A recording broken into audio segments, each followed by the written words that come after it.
Bismillahirrahmanirrahim. Assalamualaikum warahmatullahi wabarakatuh. Waalaikumsalam warahmatullahi wabarakatuh. Oke, di sini kita ada kesepakatan dulu. Nih teman-teman lihat share screen saya kelihatan atau tidak? Kelihatan?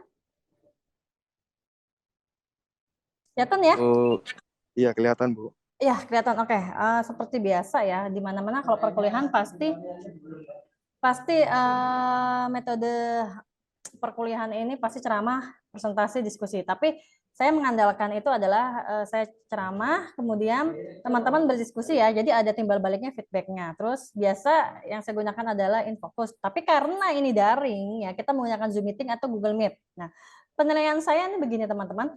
10% itu untuk kehadiran, terus 20% itu untuk tugas praktik. Nah, tapi ya karena ini entrepreneurship, ya saya tidak mengadakan itu UTS atau UAS, tapi saya hanya mengambil dari praktik kalian ya, observasi maupun tugas untuk produk sendiri. Nah ini ya bobot nilainya ya. Jadi pengganti UTS atau UAS. Jadi sama sekali tidak ada UTS atau UAS, tapi saya mengandalkan adalah praktik observasi dan membuat produk.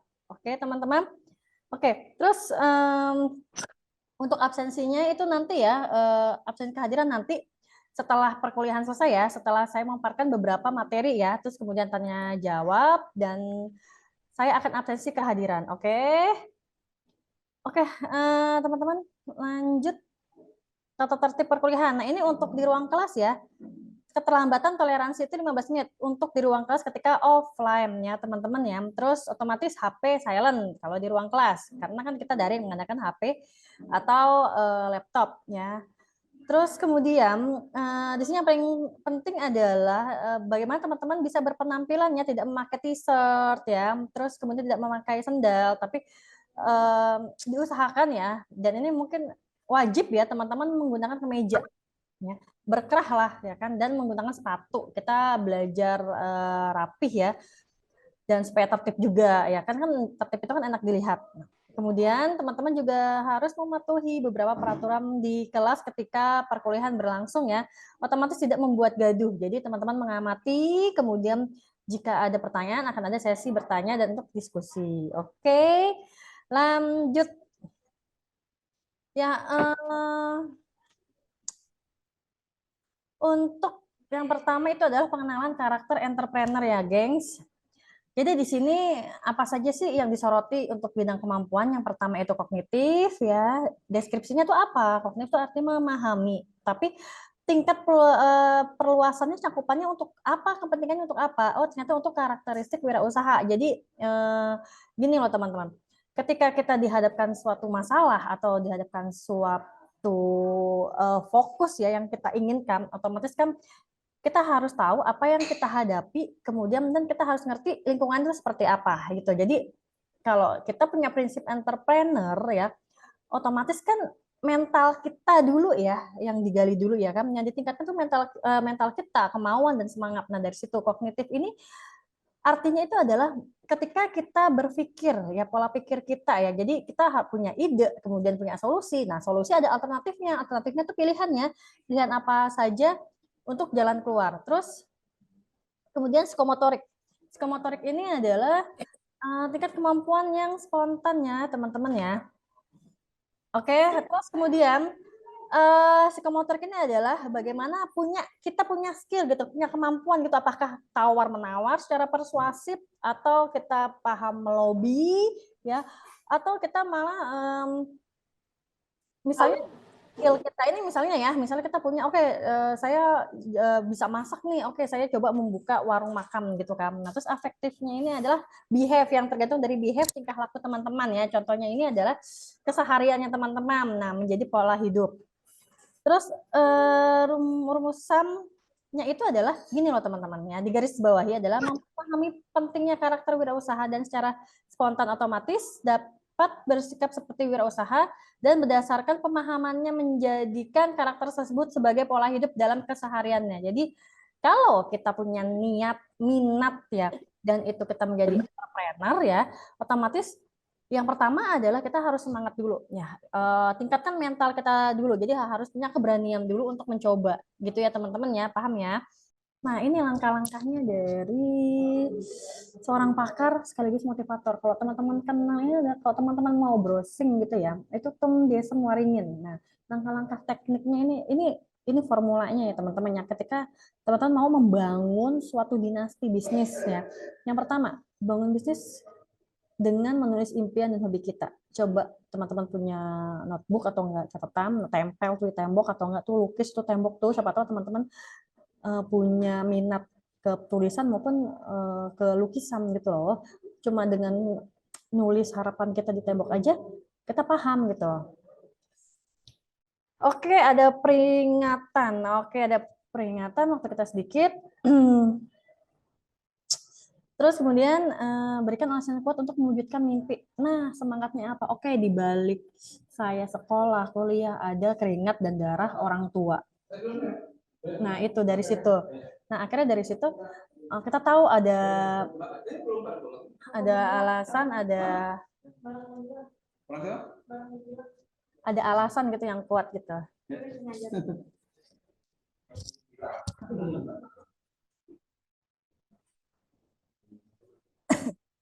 Terus yang ketiga adalah mulailah mewujudkan mimpi tersebut dengan bertindak cari tema, tulis visi misi. Nah ini teman-teman, jadi nggak cuma ayo Besti kita bikin boba. Nah ayo kita bikin bolu, yuk bolu kekinian yang ada topping-toppingnya matcha, green tea, nggak seperti itu dulu gitu loh. Walaupun emang garis besarnya ini seperti, tapi kita lihat nih detail-detailnya itu loh, tujuan visi konsepnya itu apa, itu penting loh gengs ya. Kalau kamu mau gampang untuk mencari hal-hal itu, keunggulan itu coba buka searching Instagram. Itu tuh banyak banget yang produk-produk yang benar-benar tiba-tiba ada di Indomaret, produk cemilannya. Nah, itu tuh kayak apa tuh? Kayak sushi. Nah, itu tuh sama yang nasi kepal apa sih namanya? Onigiri. Nah, bisa masuk di Indomaret atau Alfa. Terus kemudian lakukan riset back internet. Nah, ini teman-teman yang tadi saya bilang ya. Lihat Instagram, tuh siapa tahu kamu bikin sushi gitu mengalahkan produk sushi teh ya kan, akhirnya taruh di Alfamart. Kan selama ini kan yang makanan lebih cenderung food itu kan ke Indomaret ya, Alfamart jarang. Coba di Alfamart misalnya, atau kasih ke terus tuliskan dan rancang strateginya. Nah, ini bareng Besti bisa, keluarga bisa, temen bisa gitu kan.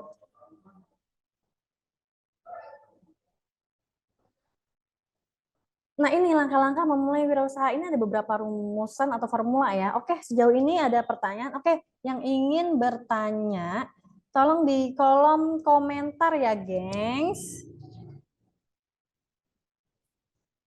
Oke, silakan diketik kolom komentar untuk pertanyaan.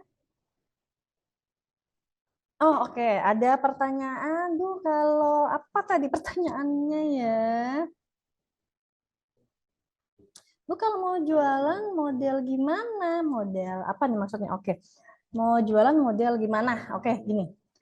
Yang pertama adalah modelnya saya nggak paham ini kata-kata model gimana, tapi ada saran dan masukan saya itu adalah pertama ajak bestie, ajak saudara, keluarga. Nah untuk mungkin untuk modal kali, untuk modalnya itu kan teman-teman bisa patungan kolektif. Oh kita nggak punya uang, oke jadi reseller saja gitu kan? Atau enggak teman-teman ke pabrik apa tuh? Yang misal pabrik roti yang benar-benar tuh belum disalur apa ada distribusi gitu ke warung-warung, teman-teman ambil bagian dari situ coba. Nah, itu awalnya ya, itu paling mudah. Nah, itu seperti itu ya, Abdul Kafi. Lanjut ada pertanyaan lagi. Oke, ada pertanyaan dari Rizky Syahrul. Contoh franchise selain Indomaret dan Alfamart itu apa saja? Oke, yang kita tahu franchise Indomaret dan Alfamart itu menjamur ya. Oke, macam kalau teman-teman tahu ada resto, itu restonya itu ada teko gitu ya. Nah, itu termasuk franchise. Nah, terus kemudian gini, modal franchise itu adalah ketika ada beberapa produk menjamur ya, namanya sama di mana-mana, cabangnya di mana-mana. Itu kadang bisa jadi franchise gitu ya.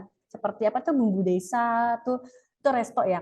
Terus kemudian geprek apa tuh geprek ayam, geprek bensu. Nah, itu tuh. Itu salah satu contohnya. Nah, oke ada pertanyaan lagi. Oke, ada pertanyaan. Ini pertanyaan serius ini ya. Pertanyaan serius banget dan real asli ini pertanyaan. Ya, oke. kita kan kita didorong untuk jadi wirausaha ya. Nah, pertanyaannya gimana modalnya, Bu? Soalnya orang pada pengen wirausaha dan modalnya nggak ada. Gimana yang tadi saya bilang itu kolektif dengan teman satu, misalnya ya sama bestie, orang tua, terus yang kedua jadilah reseller. Itu ya kan kita ambil barang ke orang atau kita deal-dealan dengan komisi. Ini barangnya saya jualin tuh Pak, tapi saya dapat komisi. Nah dari situ teman-teman bisa menguasai dunia dari itu, malah menguasai bisnis teman-teman. Oke, satu lagi banyak kali ya. Oke, baiklah. Satu lagi adalah setelah pasca pandemi ini selesai, bisnis usaha apa yang cocok untuk kita jalan? Nah, karena pandemi selesai, otomatis kita hidup normal lagi dong. Itu bisa macam apa aja. Kuliner lah yang paling hidup ya. Karena kuliner kan, tapi harus fresh ya teman-teman. Kita bikin, kita masak, kita jual, ya kan udah dapat tuh. Tapi kalau barang, kan mungkin barangnya itu otomatis kan ya kalau kita punya pabrik besar. Tapi kalau kita hanya mengadakan individu, otomatis kita seperti reseller kan ngambil dari gudang A, gudang B. Nah itu ya, itu solusinya ya. Terus oke, ada tugas praktik apa? Nah, yang ini nih yang tadi saya jelasin tugas praktiknya itu adalah ini untuk UTS UAS. Untuk UTS tugas praktik itu ada observasi. Teman-teman observasi gerai apapun yang berada di street food. Oh, Pak Dini belum makan gitu ya. Aduh. Terus kemudian untuk UASnya tidak ada UAS, jadi praktek UAS adalah membuat produk teman-teman, entah itu produk teman-teman membuat boba, terus kemudian produk itu membuat kue, takoyaki, apa yang inovasi teman-teman, dan itu divideokan ya cara, dan itu berkelompok teman-teman ya, divideokan dan berkelompok ya. Terus kemudian langkah-langkah mencari ide banyak kali, wow semangat ya. Langkah-langkah mencari ide baru itu bagaimana ya, merangsang pikiran kita. Caranya bagaimana? Kita lihat aja di emperan street food ya, di pinggir jalan. Oh, takoyaki sudah biasa, dimsum sudah biasa. Oh, makanan Korea apa? Atau makanan tradisional apa? Nanti oke yang kita ramu. Oke, cara rasanya dibedakan aja. Mungkin red velvet ya, lontong red velvet tuh. Ya kan? Atau enggak lontong rasa taro. Cara buka usaha dengan modal yang hemat tapi laris, laris pakai penglaris. Ya, caranya laris adalah bagaimana kita memiliki apa ya, alternatif strategi marketingnya, endorse gitu, endorse saya gitu kan. Nah, follower saya goceng ya, tapi umuran kamu semua followersnya. Nah, terus apa namanya? Bisa endorse, kemudian bisa ya tawarin ke kantin ya, masukin ke kantin ke sekolah gitu, SMP, SMA ke kampus. Nah, terus modal hemat. Nah, modal hemat nih gini, modal hemat itu carilah makanan sederhana ya, tapi kan larisnya itu adalah tergantung dari cita rasanya, tesnya teman-teman good apa enggak gitu kan. Kayak saya misalnya jajan teman-teman beli bakso ya kan, ya bakso itu kan modalnya seperti itu kan. Nah, dengan anggaran penjualnya seperti itu ya, cuma bakso beli di pasar bihun, tapi kan rasanya itu akhirnya saya ketagihan. Nah itu laris karena ketagihan. Banyak banget. Oke, kalian semangat sekali ya. Terus cara buka, oke, Abdillah Kusufi, langkah menentukan target nilai pasar di sekitar. Kita lihat ya, kamu mau bikin lontong rasa maca ya, sasaran nggak mungkin dong kamu ke komplek-komplek ibu-ibu, ya kan? Ya pasti kan pertama target pasar itu adalah oke teman-teman dulu lah yang sebaya, kan suka tuh, kan anak muda kan sukanya manis-manis, ya kayak hidup seolah-olah manis gitu kan. Terus Bu, untuk videonya apakah nanti akan diupload ke YouTube? Benar, diupload ke YouTube video yang praktik ya, observasi, kemudian buat produk itu. Oke teman-teman, oke semangat Bu bilang, baiklah. Baiklah teman-teman, motivasi saya hari ini untuk sesi ini adalah ternyata teman-teman bersemangat ya, oke. Dan terima kasih untuk sesi kali ini. Semoga bermanfaat ya teman-teman. Wabillahi taufik walhidayah. Wassalamualaikum warahmatullahi wabarakatuh ya. Semoga teman-teman bisa memulai bisnis yang baru ya. Oke teman-teman. Waalaikumsalam warahmatullahi wabarakatuh. Waalaikumsalam Terima kasih, Bu. warahmatullahi wabarakatuh. Lagi Bu, nanti lagi. Ya udah, Next day. boleh di leave ya, boleh di leave. Absennya nanti saya screenshot aja ya. Nah, oke, terima kasih. Boleh di leave absennya nanti saya screenshot. Terima kasih.